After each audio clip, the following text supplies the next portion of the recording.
Akawungezi ka leero njagadde njogereko ku ngeri gy'oyinza okukozesaamu gradient tool mu Photoshop. Oyinza okuba ogenda ku designinga posters oba bulango bwa online. So gradient tool eyamba nnyo naddala ng'ogenda kuba ng'odesigninga bu posters. So kasooke tulabe gradient tool tulabe bwefaana. Gradient tool lwe luno, kasooke nzoominge in olabe. So lwe luno lu effect luno lw'olaba. Yes, luno lu effect lw'olaba wano ku John Black X David Lutalo.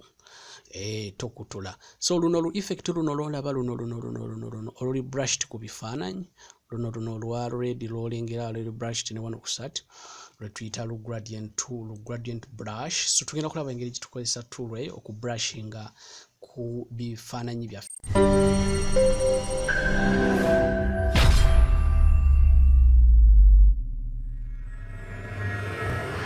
So tugenda kujja tupikinga new oyinza okukola resolution gy'owulira ng'oyagala. So ngenda kukola resolution ya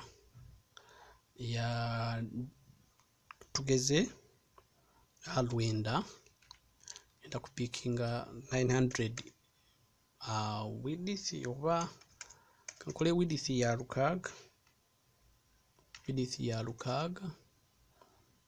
ku lukaaga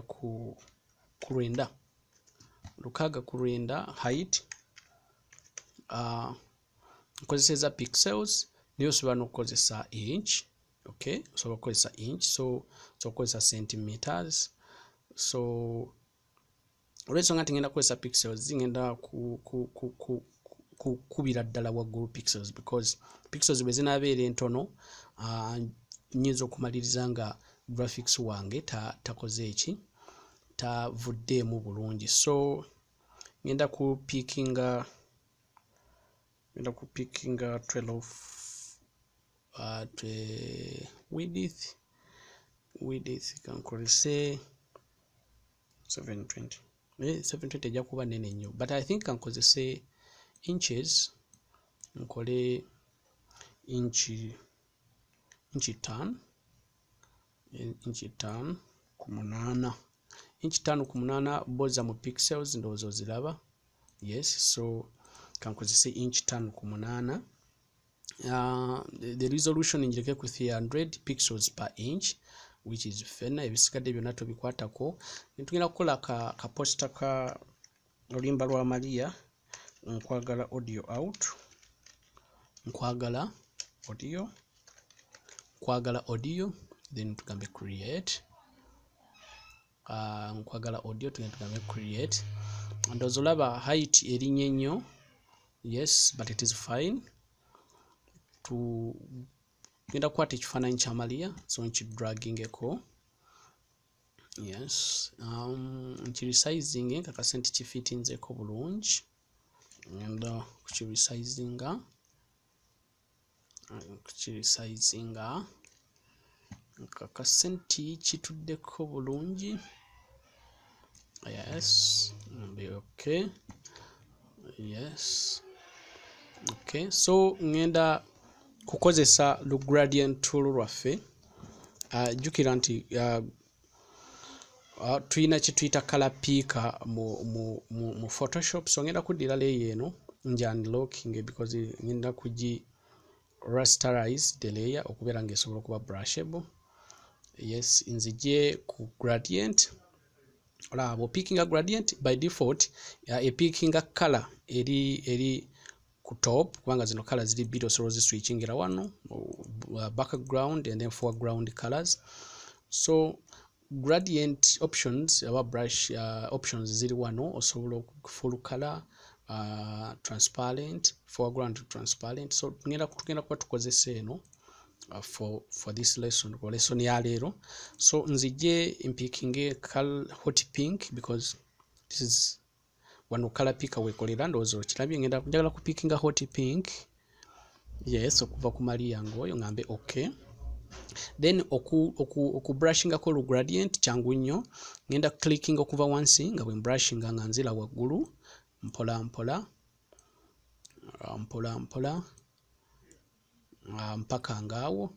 Then wano kubanga ngenda kuteekawo obugambo, so ngenda kwetaaga nawo kuteekawo kala endala, so ngenda kupikinga, ngenda ku color picker, nzije mpikinge dark green ono. I need a dark green.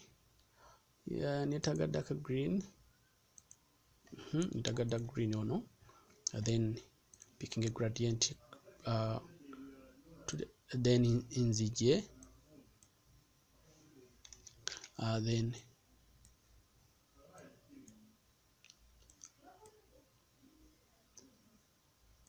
carefully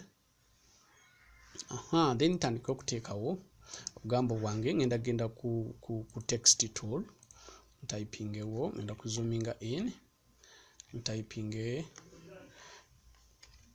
Kanel media. Obugambo bwange tebulabika olw'ensonga nkolera mu green color, so ngenda kujja ku character, nkyuse nteeke mu white,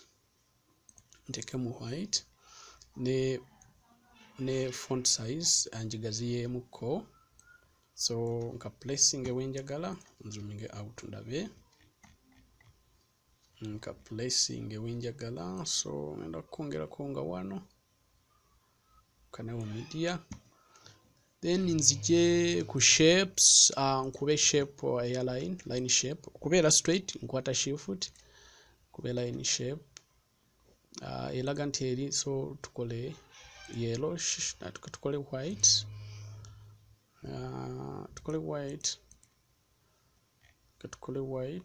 I think tukole white,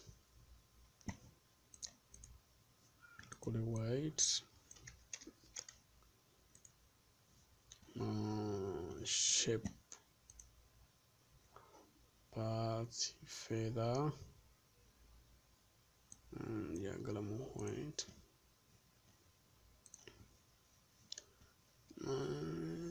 nozanjiwe lu stroke engeri gyeri line, so I'm going to give it a white stroke, white stroke, then stroke onjongezeemuko katono okubama okugijjawo eno, so katukube endala ng'eri mu white, then stroke ng'eri mu white, stroke onjongereko katono, then nzije njikube. Yes, malo gikuba nkakasa nti efittinga bwenjagala, then teekawo akagambo presents,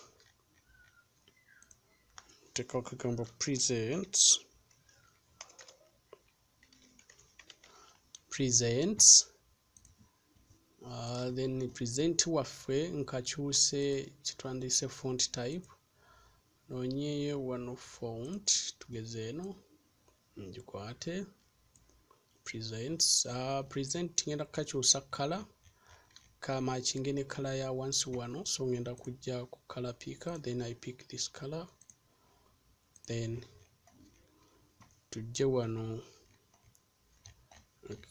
kansoke nzoominge in shape yange eno,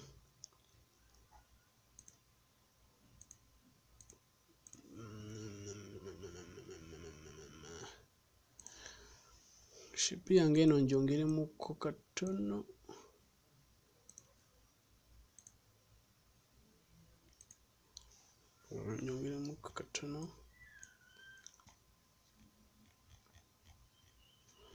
okay. Then Kanel media presents, then tujje wansi wano tutekewo erinnya lyaffe ly'omuyimbi waffe. Omuyimbi waffe ye Maria Naku,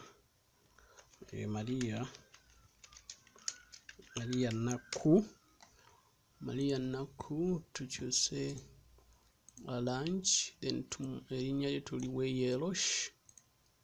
yellowish, then tukyuse ne zooming in, then tukyuse ne font type, Maria Naku font type, tukyuse font type,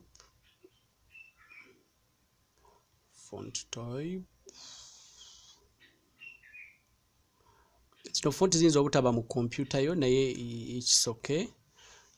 To stressinga osobola okudownloadinga font yonna gy'oyagala n'oginstallinga ku computer yo. So saagala ogambe nti ate eyo font nze nga sigirina. Osobola okudownloadinga font yonna n'oginstallinga ku computer yo. So katugaziyemu ku katono, then tuzooming out. Maria Naku twongereko ku size, yes 17. Maria Naku font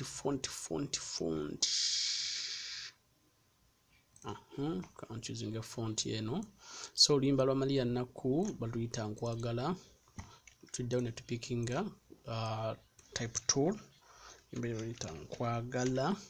Olw'ensonga nti oluyimba lwe lukulu tugenda oluyimba kunoonyeza font eyakabi, yes, then ne size oluyimba lulina okukiwanikira ddala, size katana, then tujje to placing wano ne color tugikyuse tugiteeke mu white.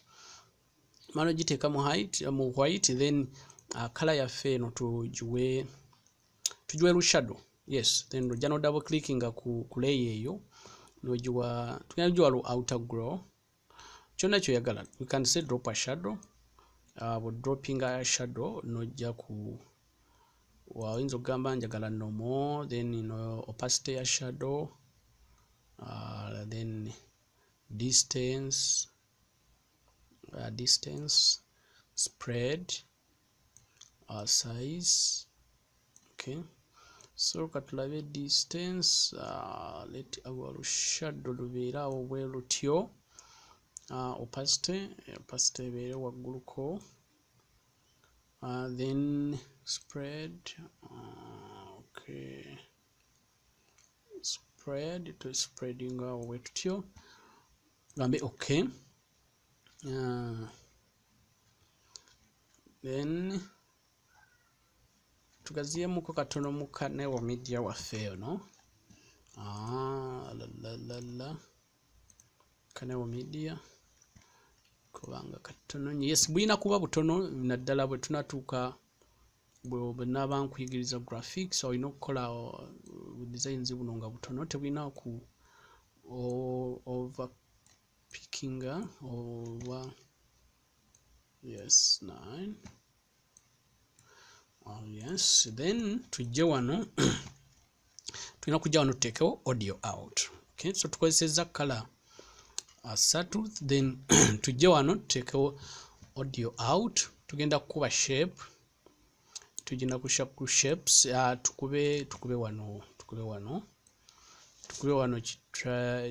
triangle kyaffe, tukube wano shape kyaffe, fill, tukikube yellow, katukikube yellow, boom, katukikube yellow, tujjeko stroke, yellow tumukakkanyemu, tulina okunoonya ddoma nti yellow, so ono ashouting ennyo, no stroke, so tujje tukakkanye ku yellow. Bwe tumala okukakkanya ku yellow, tuzooming in, then tuteekeko akagambo kaffe audio out. Tugenda kukopa anything, okukopa okwata out no clickinga no dragginga mpaka woyagala. Yes, tukopye kope yaffe tulina ogitwala ku shape esembyeyo otugiteeke waggulu wa shape, then text waffe tumukyuse color tumufuule black, then tunyige ku text, that is T, tugambe audio, then audio out tukirize, then tujje ku shape yaffe eno tujongeremuko amasapa amatonotono. So ngenda clickinga ku shape, bikira ku shape nkitikinge control T okufuna resizing options, then wemala gi resizing nzije ku shape options wano ngenda ku bendinga edges, ngenda clicking and dragging, okay, malo confirming, then you can clicking and dragging, olaba, yes, bwentyo, then nzije ku text yange njongeremu ko bunene katono, audio out. So nga tumaze okukozesa gradient tool yaffe ate tudesigninze ka poster katono nti oluyimba lwa Maria lufulumye lwe baliyita nkwagala. So bote osobola katufulumye poster yaffe then tugirabe ng'efulumye. Osobola okujja no merginga layers zino, onyiga ku layer esoose n'ojja mpaka kwesembyeyo n'okwata shift n'onyiga no clickingako then n'onyiga control E nozimaginga zonna wamu then n'ojja ku save as audio out then n'ogamba save nekubuuza and this is better netugamba tufulumizaawo. Tumala okufulumya tujje tulabe poster yaffe. So poster yaffe yeeno, so ngo omaze okukifa bakula. So boto osobola okukozesa gradient tool okubanga osobola okudesigninga posters, eyinza okuba yesimbyewo, eyinza okuba ya kalango, eyinza okuba ya advert ya goods. So genda maaso ogezeeko okulaba bwengeri gy'okozesa gradient tool okubrushinga ku bifaananyi oba ku shapes. Tusinkana ate mu by'okuyiga ebinadda.